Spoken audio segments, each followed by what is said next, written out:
Welcome to the meeting point. My name is Michael Ikogwu. Man's quest for quality and meaningful lifestyle has led to the destruction of his God-given natural resources. This, in turn, is having corresponding negative impact on human existence, leading to problems such as climate change, desertification, poor management of our natural water resources, pollution, and environment degradation. Other problems confronting humanity as a result of human poor management of his activities includes population explosion, poverty, hunger, inequality, unemployment, and eroding cultural values. It is in recognition of these obvious challenges that the United Nations has taken deliberate steps towards ameliorating these problems. And one of such steps taken by the UN is the Sustainable Development Goals, SDGs. That brings us to this topic. Sustainable Development Goals, SDGs, deepening the conversation. I have in the studio a gentleman to discuss this issue with a view to deepening the conversation and letting the people know what the Sustainable Development Goal is all about. He is one of the global innovators for UN SDGs and director HETAVED Skills Academy for Innovation, Dr. AMOS OBI. You are welcome to the studio. It's a pleasure. Thank you. It's a privilege to be here. Let's hit the ground running. Great. Can you tell us what do you mean by Sustainable Development Goals? Yeah, I think Sustainable Development Goals, to me, is the missing dimension why the world is where it is today. If you look around, it's like nothing is working. Things are just circulating around it, one place, or they are going backward. It's because of our unsustainable way of living.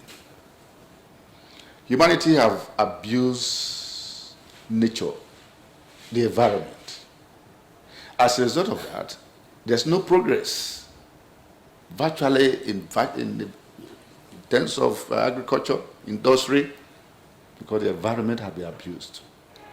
So when we talk of Sustainable Development Goal, it's the approach, it's the holistic approach initiated and being implemented by the United Nations to reverse the injustice we have done to the earth and humanity.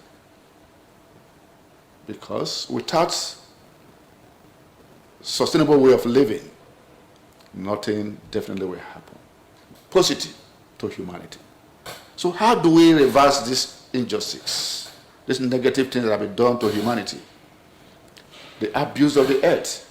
So the Sustainable Development Goals are 17 goals that have been planned, designed by thinkers through the United Nations system to reverse what humanity has done to the earth that is causing poverty, hunger, injustice, and above all, climate change. Okay. Before now, we used to hear of Millennium Development Goals, MDGs. And later on, I think in 2015, we now begin to hear Sustainable Development Goals. Can you differentiate, tell us what the MDGs mean and the difference between MDGs and the Sustainable Development Goals that we are talking about today? Yeah. Thank you. The MDG, Millennium Development Goals, were instituted from the year 2000 to 2015, a span of 15 years, to work and reverse the effect of poverty, hunger, poor health, and poor education. 15 years, resources were committed. A lot of meetings at the global level, national level, projects here and there. But at the end of 15 years, 2015, it was discovered that the situation were even getting worse. and the goals, the purpose was not achieved. So the UN and the thinkers have to go back to the drawing board. So what can we do? They have to match out 70 goals in a broader way to addressing these same problems of poverty, of hunger, of injustice, poor health, poor education, and others. So they are to be worked on from 2015 to 2030, another 15 years.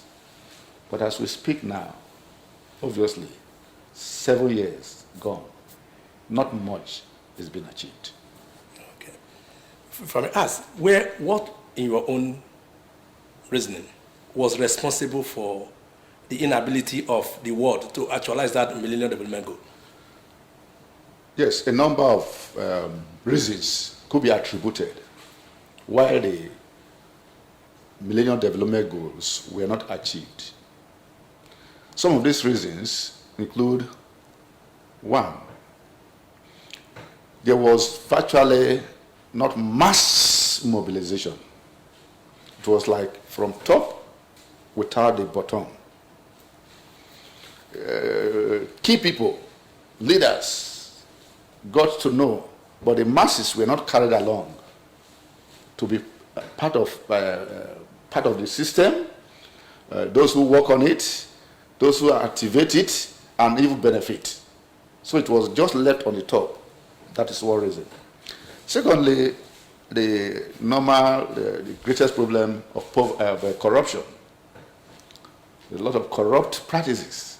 Some of these projects, money, resources given, but they were not properly channeled to achieving the purpose.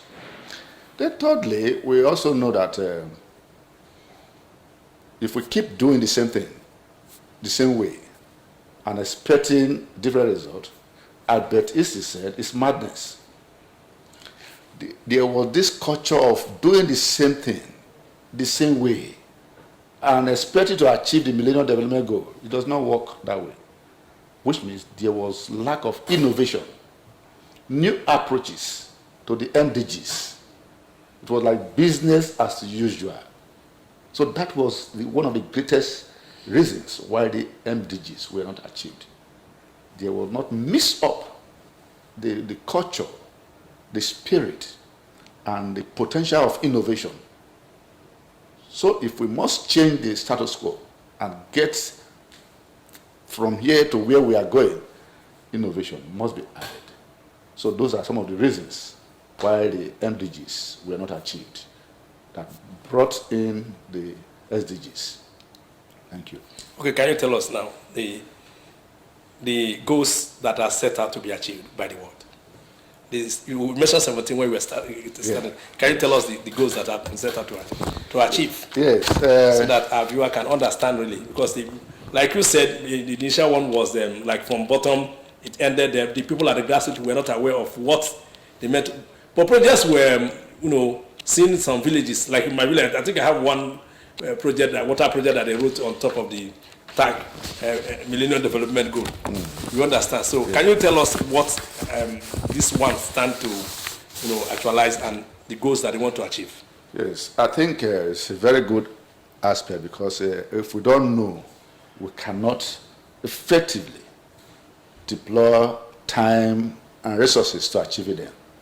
So the UN came out with 2015 at the Millennium Conference, agreed by all member states, with 70 goals to solving the greatest problems, the challenges of our world. So what are those goals? Number one, no poverty. That there should be every resources, energy and time to fight. It's a monster poverty.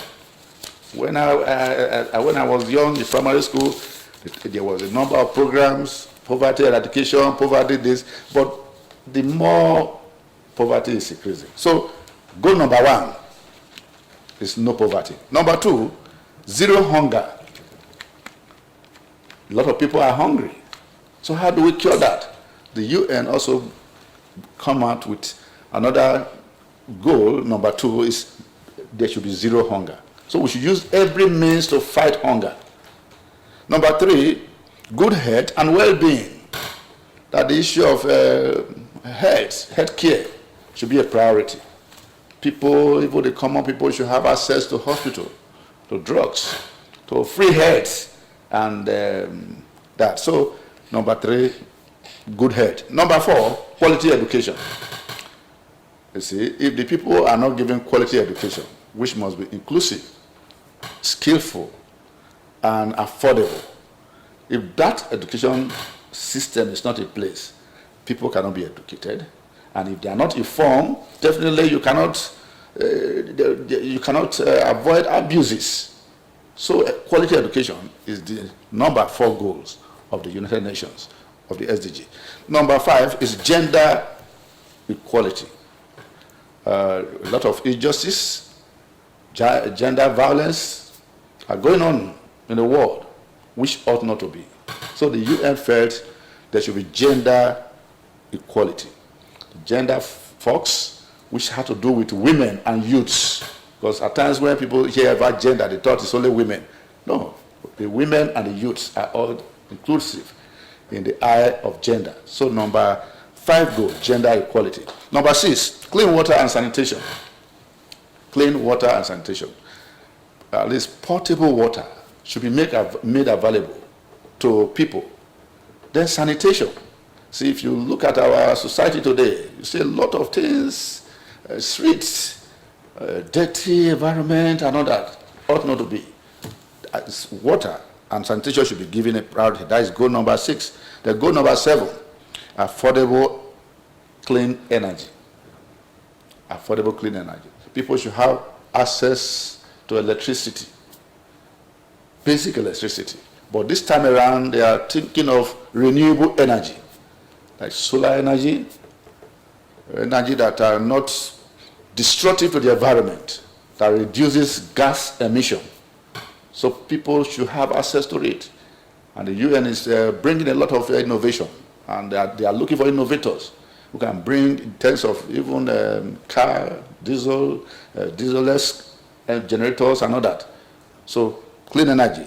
Number 8, decent work for economic growth. That people should have access to work.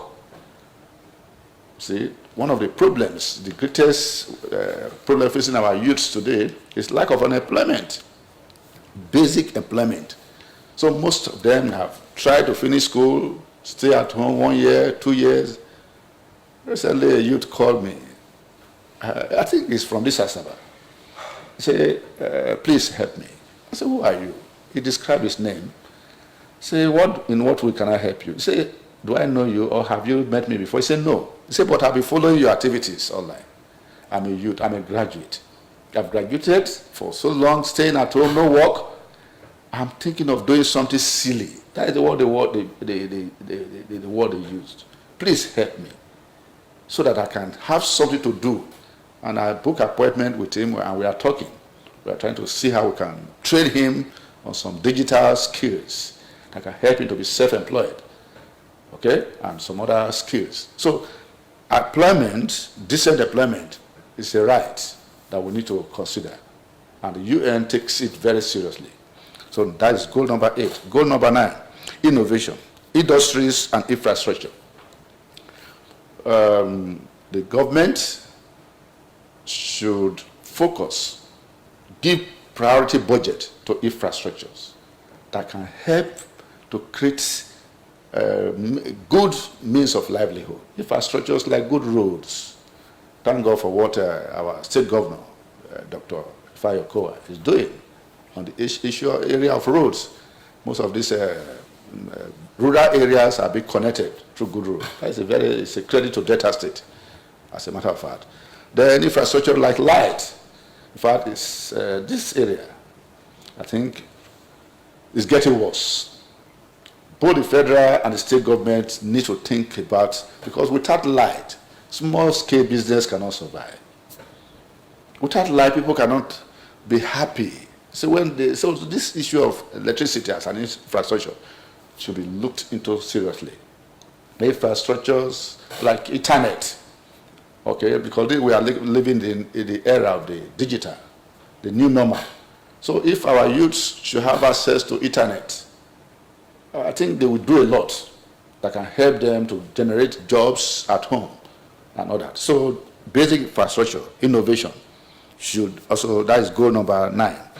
Goal number 10, reduce inequalities. What do we mean by that?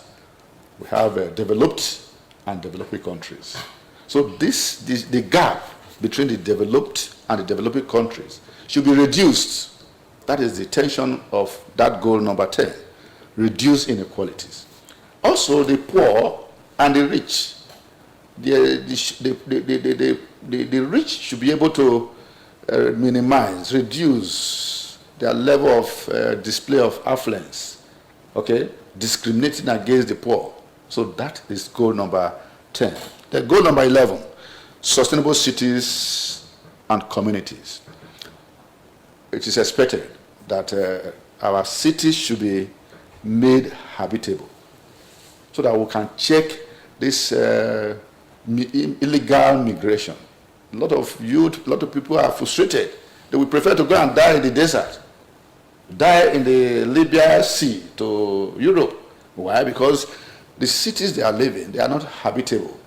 So the UN felt, goal number 11, the cities should be made sustainable.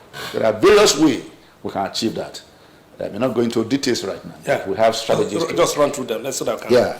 Then we have goal number 12, responsible consumption and production. So we need to have the culture of producing things that are healthy for both the environment and the human body. Okay? Then number 13, climate change, which is a big problem right now in the world. How can we eradicate climate change? That's goal number 13. Goal number 14 of the SDG is life below water. What happened to the aquatic environment? The fishes. Should we kill them with plastics? Should we kill them with chemicals? So those are the things that the UN wants to be checked. Goal number 15, life on land. We must take care of the basic plants that are living on land. Without plants, animals cannot survive. Without animals, human beings cannot survive. So we need to care for the plants that are in the environment, in a natural way, in a harmonious way. So we need to work in line with nature. Goal number 16, peace, justice, and strong institutions. We need to pursue peace and make sure that justice and fairness in the society is properly taken care of. Then goal number 17, partnership for the goal. The UN wants you as an individual to partner with other individuals, partner with other groups, and even partner with the UN herself. They are looking for you. They are looking for partners, both corporate and individual, to partner so that these goals could be achieved. Thank you. Okay. I know you were not there when these goals were set out. You talk about no poverty. You talk about zero hunger. You talk about quality of education. You talk about gender equality. I know that our women are already working hard to ensure that they bring that one to the barest minimum. You talk of clean water and sanitation, affordable and clean energy, decent work. Do you think Africans were put into consideration before they came up with these goals? Because the way our mentality, the way we have, structured ourselves, I don't think this is for Africans. I think Africa is the target because some of these problems, they are more in Africa. And they felt, how do we help Africa? How do we check this problem? Because I've been to the UN New York headquarters where these things are discussed. And the focus is, in fact, 60% of the concentration is about Africa and so part of the developing world. How to solve these problems that are common in Africa. So Africa was properly put into consideration. But all what I can discover is that most Africans, we have not discovered we are not being informed, especially the masses, about these things. And our orientations have not been changed to see how we can also drive. Then we have not discovered the resources around us. So we are still left, let me use that word, behind.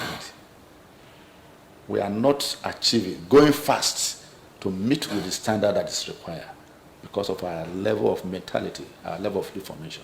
If not, Africa is fully considered in the design. Okay, you talk about Africans being considered. That is the truth. Because if not, they won't be talking about SDGs at the federal level and at the state level. Good. Why is it that Nigeria is finding it difficult to really work towards the actualization of these goals? It's a big concern. Except you are telling me otherwise that we have gone far. But from the way things are, if you talk of poverty, they have said that Nigeria now is the capital headquarters of poverty. Yeah. And if you talk of hunger, we are meant to understand that in the case not taken this year, about 33 to 45 million persons will go into acute hunger. And these are the things that the federal government, why is it that Nigerians are not willing and ready to deploy their resources to actualizing these goals? The poverty situation in Nigeria is getting worse. Right now, by statistics, we have 95 million Nigerians who are trapped in abject poverty, who cannot earn up to $1 to survive. So the question you have asked is very, very relevant. Despite all this laudable vision, why is it that we have not achieved? First, I would say it's a factor of leadership. It's a factor of leadership. Because if you have the type of leader that drive innovation, for instance, there will be transformation. Then secondly, the issue of corruption. The rate of corruption is high. Some of these resources that are supposed to be deployed to solve these problems are in some private hands, few for that matter. That's a big challenge. So with that, definitely we can go further. We can go. Then secondly, one of the things I personally discovered is that there is this winners take it all. Why? What does it mean? As federal government, as state government, they're supposed to look for people who are talented, who are skilled in some specific areas that can bring about a revolution in transforming people from poverty. But what I personally discovered is that if you even make a proposal or attempt to reach out, because you are not this party, you are not in this party, most times they don't want to listen. Personally, so they politicize our innovations. Exactly. Yes. And that is not helping us. Because there are talent outside your party system, the government, that you can harness. Like Joseph in Egypt, for instance. When Egypt was in a serious problem, they looked for Joseph. And Joseph came and solved the problem of poverty and hunger that was in that land. Daniel in Babylon. So we have such people. They may not be in the mainstream of the party. So all I expected the government to look around for such people and make use of them. And the problem of this country could be solved. Okay, so those are some of the things. Then, lack of concentration on small-scale business. They are not being encouraged. So a lot of youth are talented, they are innovators, entrepreneurs, but they are struggling. If the government could concentrate effort in boosting, in promoting, encouraging small-scale businesses, we can transform this country. So those are some of the reasons why. Okay. Does UN have fund to drive this process in the African countries? Is there any financial, a kind of financial aid to countries in Africa to help deepen this, ensure that these goals are achieved? In fact, there are UN interventions in every country that are member states. In Abuja, you have the UN headquarters that channel resources to some of these programs. Okay, so UN has funds and programs to help states and countries to achieving these goals. But as I said, times when these resources are channeled, for instance, the Millennium Development Goals, the corrupt tendency, you see bad projects, poor designs, poor implementation. Before you know it, the project cannot even last. So these are the problems we have. If not, UN is serious. They really meant well towards achieving these things, and they want to deploy resources. And in fact, if you go to their offices, you will see the massive structures, massive things they are doing, planning. But at the local level, the implementation is the problem. So what gives you the guarantee now that the Sustainable Development Goals will not end up the way of the Millennium Development Goals if the same character, the same implementers are the ones we are using now? In fact, that is where the problem right now. It is obvious the SDGs are almost going in the same way of the MDGs. Because 7 years after, we can't see any meaningful impact. No. And to worsen it, COVID-19 came and robbed off the little that have been achieved. So to fast track that, UN has declared what we call Decade of Action from 2021 to 2030, 10 years. They call it Decade of Action. That people should bring out new action, quick action. They are looking for innovators who can come with new design, new ideas, how to handle poverty, hunger, on education, on health, on infrastructure. So that is exactly the fear right now. And they are thinking. And they want people to take serious new actions, going to private, public partnership that can fast track the achievement. If not, we are going in the way of the Millennium Development Goals. Okay, we talk of poverty and hunger. Are there specific things the UN is doing to ensure that there is improvement in agricultural products in the country, particularly in the country, before we start talking of African countries? Yes. Because without enough food production, you can't conquer hunger. Yes. Imagine now that the war in Ukraine is affecting our wheat supply, and people already come. That's the reason why the cost of bread has now skyrocketed. What is the UN doing now to ensure that they deploy more resources to fight hunger in Nigeria? And now the concentration and the discussion is around green agriculture, organic production. That people should look around them and see ways of going to more of commercial, communal farming activities. So homegrown agriculture, organic agriculture that is friendly to the environment is what they are concentrating on right now. And they are advising nations, community all over the world to look inward. Use the land. For instance, if you travel around this country, Nigeria, you will be weeping.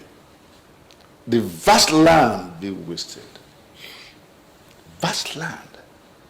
Recently, I traveled to KB State, and as I was traveling, I was just thinking, what are we doing without this land? Why should we be hungry? If you travel from here to Edo State, all this land, for instance, in Niger Delta, where we are right now, we are so blessed with a very natural environment that is good for snail farming, and no person think about that. And snail farming yields money more than oil money. Yes, if you go it, you will see it. The amount of money that comes from snail farming. But people are concentrating on oil. Why such a venture that can begin to be exported out of this place is neglected. So UN is saying, look around you.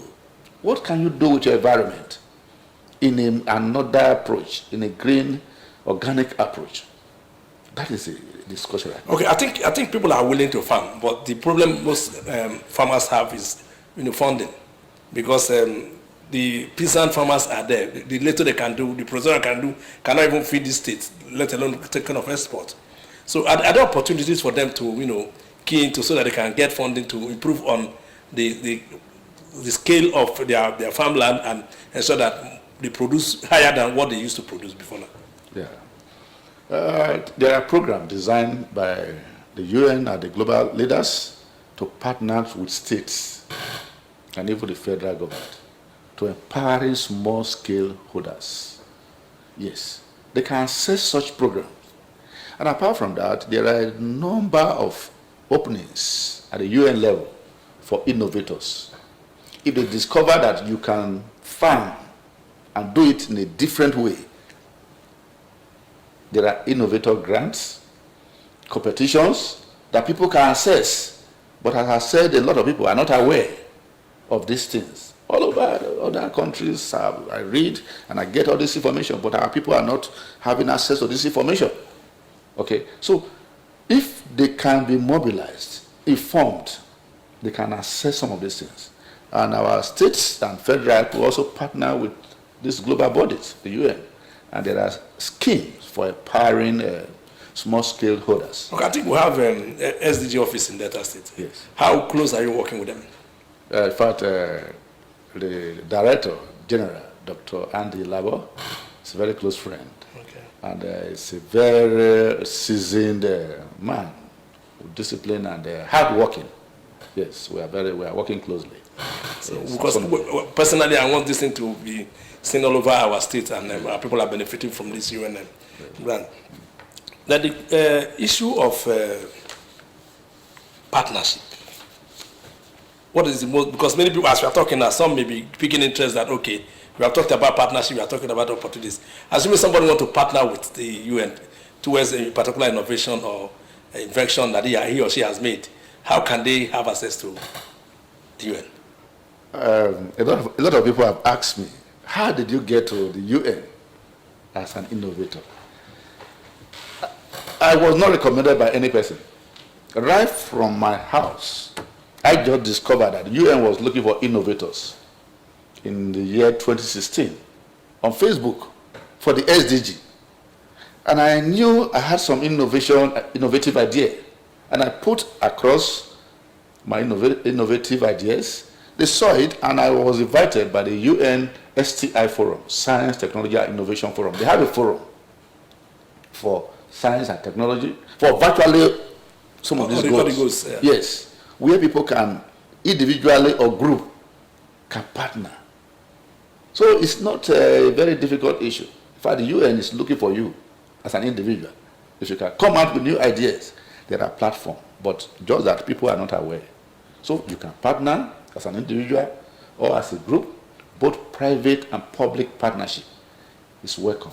Okay, I know that. Track the achievement. I know that it may not be possible for Nigeria to say the 17 goals will be achieved within this period. Yeah. Are there areas of concentration that Nigeria say, okay, maybe let's conquer hunger, let's talk of affordable, clean energy? Is there any particular area that Nigeria government has said, okay, this is where we want to focus on? I know the federal government have been reading, saying that they want to lift 100 million of Nigeria out of 10 million out of poverty and all that. So that is an area they are trying to concentrate on, the area of that. Then also there have been efforts which have been reading also on the area of renewed commitment to agriculture towards ending hunger. And I know also about electricity, but it has not worked. So much millions have been invested in electricity. So we need to approach that thing. They need to approach it in a different way, and because it's a pain indeed. Yeah. So those are some of the areas they are trying to see. Then education too. I think Some states are working hard on this area of education. Delta State, for instance, is working hard on the issue of road infrastructure and employment for the youths. Okay? Yeah, skill acquisition and employment for the youths. So those are encouraging to fast-tracking the achievement of the goals. Okay. You once said that awareness is one of the major challenges hindering the success of these goals. Do you have any plan to, take this message to the grassroots? Thank you. In fact, one of the things we must concentrate effort on is awareness. To let the people know the existence of these goals and what they can do individually or as a group to participate and also benefit. In our capacity within my organization, we have made some approaches. For instance, we have a campaign titled ABC and 1, 2, 3 of the SDG. It's a book. I think you have a copy. Yes. The purpose of that is to educate people right from the primary school, secondary school, to the university. A, B, C, and 1, 2, 3 of the SDG. It's one of our strategies to achieving mass mobilization, mass information. We also do a number of online campaigns. We use YouTube, we use blog to inform people about the SDG at our private level. And the government, through the SDG office, have interpreted some of this SDG into various languages. For instance, in Delta State, all the languages have been covered, interpreted. So all we need to do now is to circulate, to put more effort to make this thing realizable. Thank you. Okay, caller, you can now call to make your contribution to this discussion. We are talking about the Sustainable Development Goals, SDGs, deepening the conversation. The SDGs is an innovation by the United Nations to ensure that we eradicate poverty. If we were following the discussion, our guests here have been able to really outline the goals that the UN has set out to achieve, both in Africa, in Nigeria, even in Delta State, and the world at large. 08078434277 and 08121069621. The number is on your screen. You can call to make your contribution and make inquiries, or how you can also benefit from this program. Because fighting hunger is not the issue that people will still stay in office and begin to champion. Except the local people get involved. Food production may remain the way it is. Renewable energy may also remain the way it is. If you are an innovator who have come up with some ideas that could help this country to grow, it's an opportunity also to really ask questions of how we can key into this program. But Dr. AMOS Obi, do you think Nigeria will make inroad in this process of sustainable development? From the way things are, from our attitude to issues. We talk of environment today. If rain falls now in major part of this state, you see all the things that are thrown into the gutters coming out to the main road. So how can we change our attitude? If we can't get the 17 going, how can we change our attitude to even get 4 or 5 done before year 2030? Yeah, definitely from the way things are looking, it's getting hard. Except we change our approach. Much more effort is really needed if we must get the goals achieved. So our government have tried a little, tried in a way, but we need serious effort. They need to do serious grassroots mobilization, discovery of innovators, get them to work. We need to change our approach to these things. It should not be business as usual.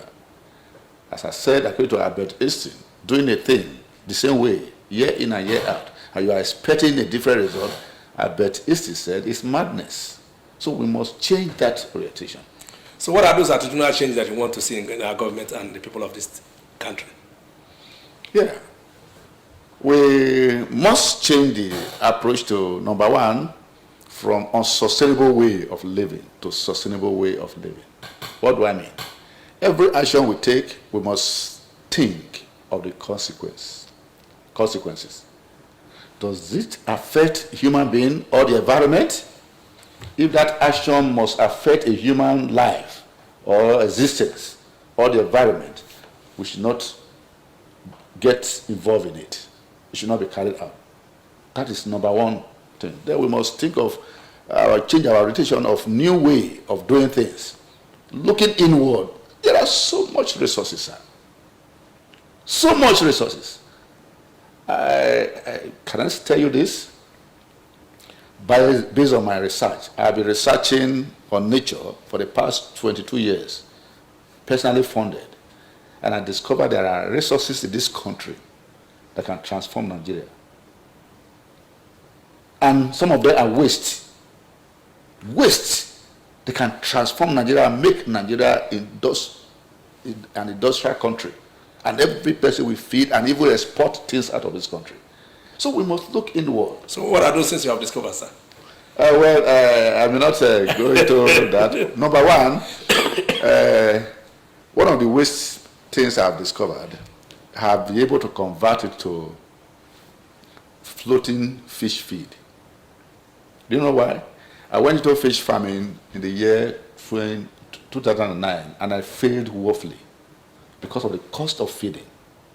And I began to think, the same thing is happening to other small farmers. So I went into research. I'm a pharmacologist by training. And I discovered a particular waste that could be used to formulate this floating fish feed without depending on the expensive, costly imported one. That is one of the resources I've discovered. And that resources is surplus in this country. And from my discovery, further research, I discovered that resources can create other 10 industries. The same waste. That is one. There's another one I discovered too, which is revolutioning water. Most of our water here is acidic. I mean, yes, it's acidic because of the gas flaring and pollution from the soil and all that. I also discovered another substance. You add to water, you can remove that acidity and make it alkaline, which can cure virtually and prevent most human diseases. So these are some of the resources I've discovered. I've formulated what we call HETAVED that keep vegetable, fruits, and food from being wasted. One of the causes of hunger and poverty is food wastage. Billions of, in fact, it is on record that the amount of food wastage in the world is one of the causes of poverty and hunger. I have discovered from waste to a formula. You can spray it on your food and your substances to keep the food, your fruit and vegetable healthy. That's why they call me an innovator for the SDGs. Okay, as an innovator that working with the United Nations, to what extent have you been able to deploy these innovations to solving our problems, if not Nigerian problem, Delta State problem, because we are needing of this state? Yeah. You see, this thing requires a process. As I told you, I've been working for the past 2 years, researching and all that. We are presently discussing with a number of agencies, like the Ministry of Science and Technology is interested in some of this my innovation. They are thinking of how they could be scaled up at the state level. Okay? We have also discussed with the Ministry of Technical and Vocational Training. They are trying to see how we can train people, train the youth on how to innovate, how to become innovators and change the way of doing things. So these are some of the ways. At personal level, we are trying to commercialize from invention to innovation. So far? Some of them are registered with various agencies of the UN, some of my innovations. Presently, as a digital innovator in science, technology, innovation, we are declared a program where we are training 1 million youths and women on digital entrepreneurship to make that in data? Both in data, in Nigeria, in Africa. It's online. Yes, we want to see how we can help a lot of people come out of poverty and hunger, create job online. Digital work is what is in vogue in India and most of part of the world. So if our youths and women can be taught, so we have, the program is all ongoing. Our target is 1 million youths and women to be trained on digital skills so that they can be self-employed, they can be learning, working, and earning. So those are some of the ways we are trying to deploy these innovations. On one of the goals is to have a clean water. And like you said, our rivers are polluted, and that can pollute polluted water. The fishes cannot survive as compared to when the water is healthy for them to live. What is UN doing also to ensure that our people embrace the culture of not throwing everything into the river? UN and some of the global bodies are concerned about the use of plastic, for instance, so that they have trying to ban the use of plastic because they felt it's one of the ways that is causing this effect, climate change, blocking the drainages and others. So it's a campaign, a global campaign already. So if there are innovators who can come out with new ways of using plastic, in fact, UN welcomes such innovations, and they are trying to encourage such things. Yeah. What about recycling? Can recycling solve the problem on this plastic? Definitely. They are looking for people who can recycle this, the plastics so that they will not become a nuisance. So they are looking for innovations like that, for people who can. There's a young man I see who's making a good chairs, tables, and all that with this plastic, and those things are welcome. There's a school in Abuja. I try to mentor them on the area of use plastic. They are trying to create fuel from this waste plastic. Youths, one of the technical schools in Abuja, I've gone there. We are working with them, trying to see how we can bring out the idea in a more refined way. So there are various approaches. Thank you. Your book, I also learned that you are an author. And you have written this book, ABC 1, 2, 3 of and the SDGs. SDGs. What is it intended to achieve? Yeah, as an author, I think presently I've authored over 80 books. If you go to my website online, you'll see that I've authored over 80 books. ABC and 1, 2, 3 is to educate people on the principle of the SDG. Let them know the 17 goals to solving our common problems. That is the aim, to train people from the grassroots so that they can be carried along. Because the mantra of the SDG is that leave no one behind. The youth, the poor, whatever condition people are, they should be carried along. Then follow up to that, I wrote this titled Skill for SDG Entrepreneurship. How do we turn these SDGs into small-scale businesses at the local level? That is about this one. So I've written others on the green, on organic production and all that. So we are trying to see how we can inform people, both at the local level, the national level, regional level, and the global level, through writing. Thank you. You talk about this organic production and agri production. Can it be done in a large scale, or just for peasant farmers? In fact, I think. Okay, let's try this. Hello? Lost it. Continue. What I think our government should do is to design communal farms in every local government. In that farm setting, you have houses where farmers stay, youths and women stay, work on the farm, produce the product, buy it from them, create global market for this product. By so doing, in fact, this thing is achievable. But if you leave it at the local, individual, small-scale farmers, we will not go further. And that's what we have been doing all these years. So this approach must be changed. I think they have one before when we were growing up, one in Biri. in the car northeast. Good. They call it the farm settlement. Although I have not visited there for quite a long time. Good. That are people in our village were going there to farm. They live there. Good. We still have some of our villagers now also living there. Good. They didn't return back to the village. But I've not gone there for I don't know even know the place, but I know that they have such in Delta State. Whether it is still functioning, that I don't know. You understand? But now that we are canvassing for it, you can still take it up with the Minister of Agriculture to see how they can revive those ones that were in existence before now. It's necessary. You Very needful. That's the only way we can. Yeah. Talking of individual participation in this SDG, how can individuals be involved? Well, talking of how individual can be involved, I think I would just, in a way, refer to myself. I am an individual. I discovered the SDG. I studied it.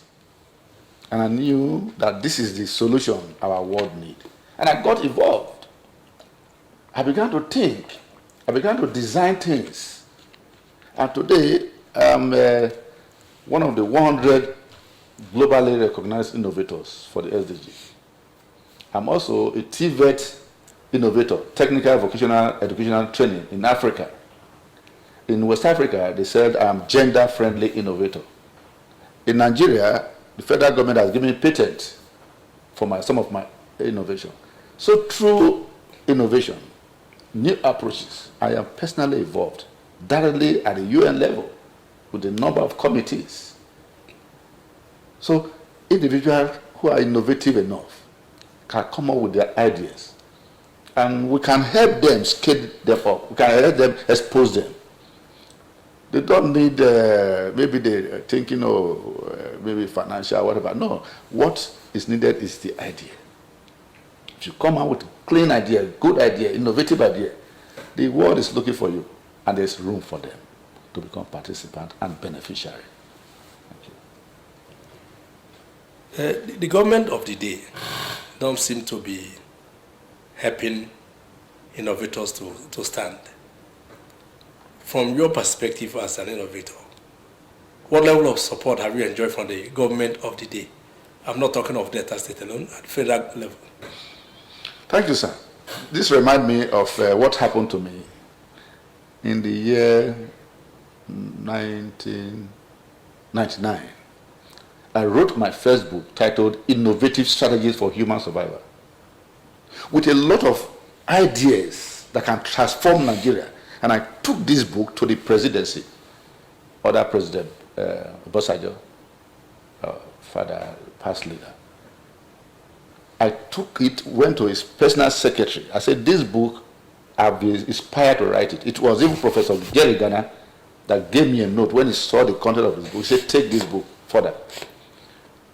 Till today, I dropped that book. No person asked me, what is that book? I circulated it around state government. No person asked me. But it was the same book that was discovered by the UN in 2016, after 16 years. And they invited me to New York as an innovator. So that is the problem. Innovators, small-scale business, entrepreneurs are not being encouraged. It's as bad as that. If they can have a pool, a resources, a system of sieving out innovators, entrepreneurs, this country can be changed.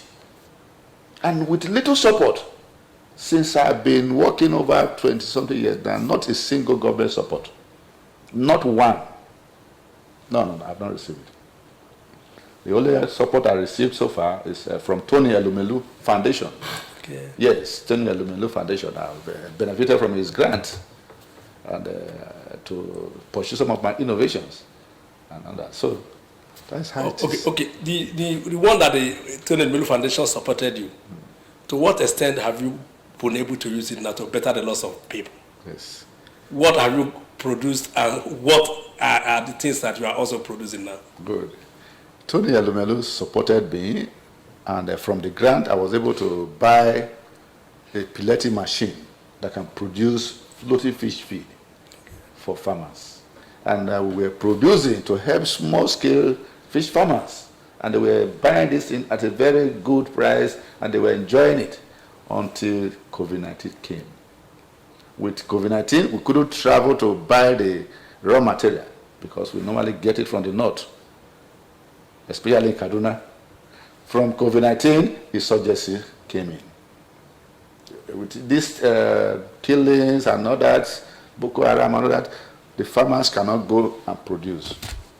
So the raw material we're using to produce is scarce because of these challenges. So we are now thinking of what we can do. We are trying to innovate in a way. Can the raw materials be produced in Delta State? Assuming there is a step taken further now to ensure that the start production of such a material in Delta State. It's possible. It's possible. Yes, it's possible. Because I see between Abraka and Agbavo area, a lot of maize, farms are being, so it's possible that this thing can be, so we are looking at that, how we can harness and use local way of getting this raw material to start production.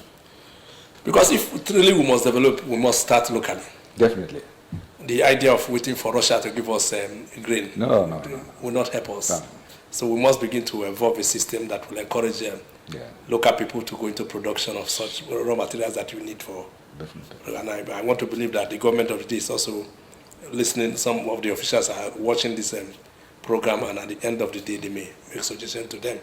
But the thing is, if the COVID-19 stopped your business from 2020 to now, you have gone out of production. Yeah. The sustainability is what is the challenge now. When you were planning to go into that production, why didn't you plan to ensure that you get your source your raw materials locally? Because in a simple economy that they say you start an industry close to where you have raw materials. Yes.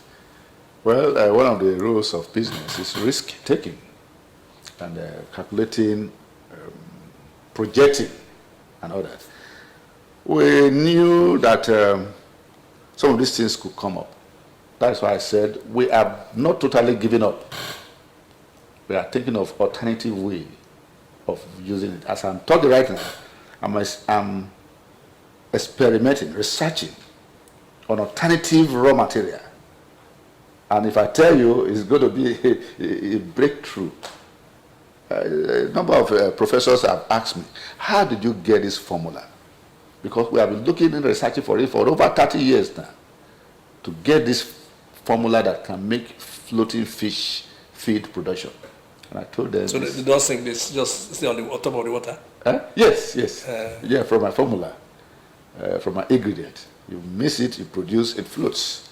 Because the sinking one can make the water to be dirty and the fishes will begin to die. But my formula, my invention is that you mix it up with ingredient, cause the thing to float. So since the other material, raw material is a bit scarce now, I am making another research right now, working on another substance that is very much available in Delta State and it can bring the same result. And once I perfect that, production will start. Okay. Yes. So are you, you have a plan to, train other Deltans to get involved in this? Because sometimes when knowledge, one dies with the knowledge, it ends there. So is there any plan for, transfer of this knowledge to the younger generation as you progress? Thank you. And to answer that, first we have designed a course on sustainable development in green and digital enterprise innovation. I'll be training, teaching on that at FUPRE, Federal University of Petroleum Resources, and a number of other universities. Even the Delta State Vocational Training at Ozoro has severally engaged me to pass this knowledge to others. We have a number of training online, which we are doing on digital and green enterprise innovation to make sure that our youths, people are trained. Above all, the course I have introduced based on this concept have been endorsed by the UN Sustainable Development Solution Network to be offered by universities all over the world right now. So it's a way of trying to make sure that this thing is scaled up, is duplicated. So those are ways we are trying to make sure we pass the knowledge to the next generation. Okay. Now, the Ministry of Science and Technology, we have given a proposal, which they are considering. They want to see how they can use this thing to train other youth in data state. So it's still on discussion anyway. Yeah. Okay. So all is geared towards pushing this SDG to the locals. Exactly. Okay. What about the water projects that they did before, during that Millennium Development Goal? Some of them have packed up. Is there no plan to revive them through the UN as part of the Sustainable Development Goals? That is what is supposed to be done, to revive, to reactivate. But as you travel along, you see a lot of them just packed. I think to the ministry or the office of the SDG could best answer that question. Okay. Yes. How to revive and reactivate some of those Millennium Development Goal projects that have been left abandoned. We need to reactivate them to sustain. So I think the SDG office and other related ministry could best to talk about that. Yes. Because we're talking about sustainability now. Yes. If the ones done before is abandoned, there's no continuity, there's no sustainability about it. Yes. Do you see this SDG working in Africa? That is the question, and it's obvious we are behind. We need to wake up. I've been told that the difference in the development between Africa and the developed world is 250 years behind. 250 years. We are behind. So we need to wake up. And from my own personal discovery and research, one of the things that we need to do is to develop the brain of the Africans. The critical thinking brain. We need to concentrate deliberate effort to work on our brain. But it is said that those who are driving the world economies, those we can call developed worlds, are Africans. Majority of them are Africans. If you go to the UK, you see Africans doing well, particularly Nigerians. If you go to America, you see Nigerians doing well. Why is it that we can't really use our own initiative to help Africa to develop? The local environment here is not helping the matter. The enabling environment to use the resources of the brain here. But when you go outside there, the enabling environment is there. So that is one problem. I remember a man met me in New York during one of my invitations to make presentation at the UN.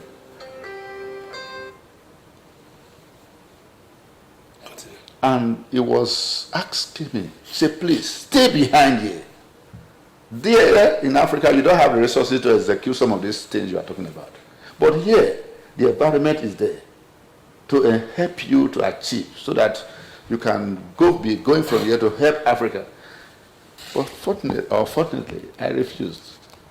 The man pleaded with me severally that please stay. So the enabling environment is the factor that is not helping the issue we are talking about. So if the government or leaders can put an enabling environment, that will go a long way to fast-tracking these things and achieving the SDGs. Will you say that political factor has contributed to non-actualization of these goals? I would say yes, definitely. Why? Because winners take it all. I mentioned it before. Oh, this is our party. This one is not in our party. This one is not in our group. That has really not helped issue. If we can narrow that gap and look beyond party and say who can really get us results, or the mining or not mining the party, whatever, we can get the work done. The work can be done and much can be achieved. So in moving forward, what is your message to African leaders towards the actualization of this Sustainable Development Goal vis-a-vis Nigeria, your country? Yes. The message is that African leaders need to look inward. We have so much resources. We must kill the spirit of beggarly spirit that make us to depend so much from what should be coming from outside world. We have it. Africa can lead the world. We have the resources. The water is there. The land is there. The human resources is there. All we need to do is to think of the leaders should create the enabling environment, encourage innovation. Because without the spirit of innovation, we cannot achieve, we can't go further. So looking inward, using our resources, and reducing our dependency, because that kills the spirit. And above all, corruption. Corruption must be killed. If not, we cannot move an age. Okay, Dr. Obi, as we go towards the end of this episode of this meeting point, is there any message you have for the youth? Yeah. Our youth must see to it that, one, they develop their skill through proper education. They should not see education as a scam. No. A lot of youths go out and say education is a scam. No. If you are not educated, you cannot have the right skill to drive the world. So with education, develop a skill. And with a skill, you can survive anywhere. I have not been employed by any government since I graduated 1993 to date. Yes. I've been on self-employment, driving, doing whatever I'm doing. So every youth can make sure you have the basic education, then develop a skill. Today I'm an innovator, working in my own private lab, and most of the time from my kitchen, sir, from my kitchen, from my bedroom, and the world is recognizing me. So any youth can excel if you have the basic education and the right skill in one particular area. Let the world know you, that you are an expert in one particular area. They will look for you because you are a solution provider. That's what is needed. We must kill the spirit of Yahoo Yahoo, frausterism. No, it cannot take you anywhere. Because by the time you do people, you do Yahoo Yahoo, you are cursed. God is angry with you, humanity is angry with you. So we must change those lifestyle and begin to behave like normal human beings. People that can provide resources, solution for the challenges and the problem of our world. But it has been said that because government has abandoned you for so long, that's why I'm looking at alternative ways of survival. What is your take on that? No, see, you can still make yourself relevant. You can still make yourself relevant in the things of things, in the scheme of things, by looking at what can you offer. In America, we have been told that when the average youth wakes up in the morning, he asks, what can I do for my country? That is the question. What can I do to contribute to the challenges? For instance, you look at the SDG. So, these 17 SDGs, which of them can I concentrate on? By the time you begin to develop yourself, your skill, and you come out with one innovation, that is all. That is all. I know some youths in Cameroon here, for instance, they picked the SDG on health, good health and well-being. And do you know what brought them out? Reformulating, redesigning, repackaging of moringa leaves. And they are known as global SDG innovators. I know of a youth in one of these, is it in Uganda, who decided to package pumpkin leaves for people to use it. And she's known as SDG innovator. So you can bring yourself out. Not the mining, the neglect and whatever. But our government needs also to give more priority to the youths for them to develop their skills and provide enabling environment through education. Thank you. This is where we come to the end of today's episode of the Meeting Point. Our guest has been Dr. AMOS Obi, UN SDG Director. Innovator.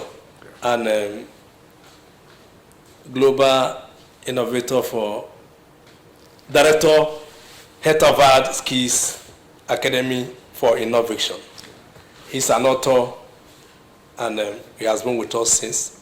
I want to thank you for making it to this program.